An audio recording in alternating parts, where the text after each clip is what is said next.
Right, so eto na. Siyempre wala pang gulong, nakita nyo naman. So test fit tayo.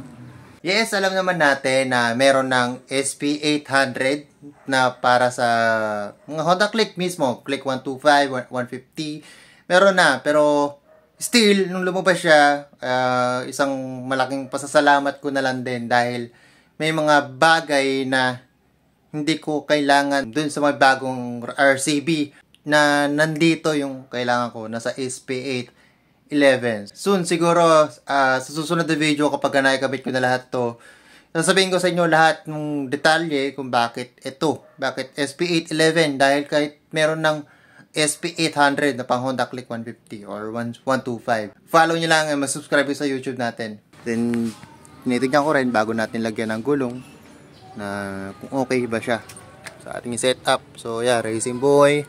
Ito, papalitan nito. May Teflon na tayo. Yeah, ARM. Bibigay ko yung mga link nito, no? To link nito. Siguro magbigay na lang ako ng link ng Teflon ng Racing Boy. Wag na to, may tama na to dito. So, hindi naman to butas. Para lang hindi makita yung sira. Nasa loob naman. So, yan. And then, ito yung mags natin.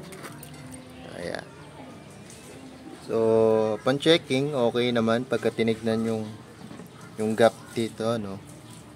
Ayan, tignan natin doon. Ayan, kapag inikot, walang tumatama. Ayan, ayaw mag-focus doon. Ayun. Ayan, walang tumatama. Ayun. Siguro kung nilagay ko yung ano rito, no? Tatama to. Ang tawag dito yung hang. Kasi nga mataas. Tas ito pala, so ginawa ko na lang, ayan, stainless na disc bolt pang Yamaha. Tapos meron tayong ano rito sa may ilalim, washer.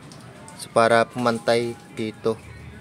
Nakapantay siya rito. So parang e-series lang siya. Yung ilang na lumang design. Ito kasi yung bago, dahil meron pa siyang lubog nga dito. Yun lang. Ayan. Washer, tapos stainless na flathead. O kaya may mga yung flathead na CNC. Meron ganun eh. Pero ito na yung inano ko para masubukan ko. Tsaka mura lang to eh. Pang testing lang din. Pero yan na yun. Baka yun na yun.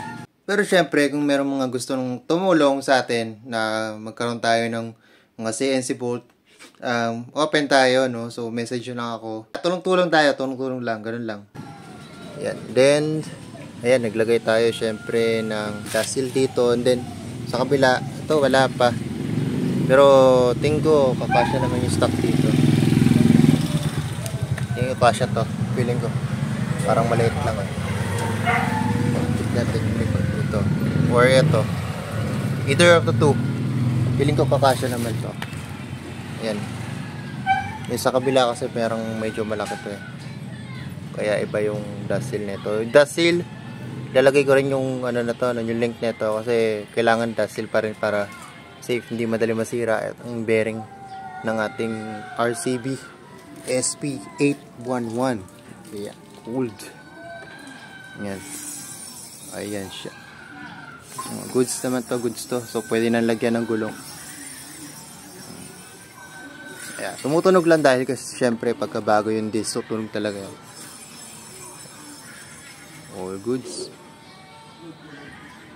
By the way, speaking of installing, ito pala, since, ano na to eh, 267. Yung isa is 260. So, medyo mas malaki. Kapag kinakabit ko to is medyo mahirap. So kailangan ko munang tanggalin kanyang brake pad, tapos tsaka install ng caliper, tapos tsaka ko ibabalik yung brake pad. So ganun na pag-install na ito ngayon para hindi magkaskasan yung ating mags. Ayan. Yun lang. Okay, pansamantala, ganitong pito muna yung gagamitin natin. Ayan. So, syempre para makabili tayo ng Racing Boy na pito, dun kayo bumili sa mga link na pinost ko. So, para magkaroon tayo ng konting porsyento, syempre, affiliates yan, Alam nyo naman yon. Pagka nakaipon tayo, bibili tayo ng pito para dito, no? So, yun, tulungan lang. Siyempre, gusto kong bigyan ng malaking shout out sa Ogi Motorcycle Parts sa North Caloocan sa pagpapareserve sa akin ng SP811 itong mugs na to. Ayan. Yung mugs. Ayan. So, kasi paubos na rin talaga yung stock na to. Sa kanila nga, isa na lang. Pero, ayun, nireserve sa akin itong isa. So, shoutout sa kanila. Sana soon, pag may kailangan ako, sana nandiyan pa rin yung mga stock na kailangan ko. Ano.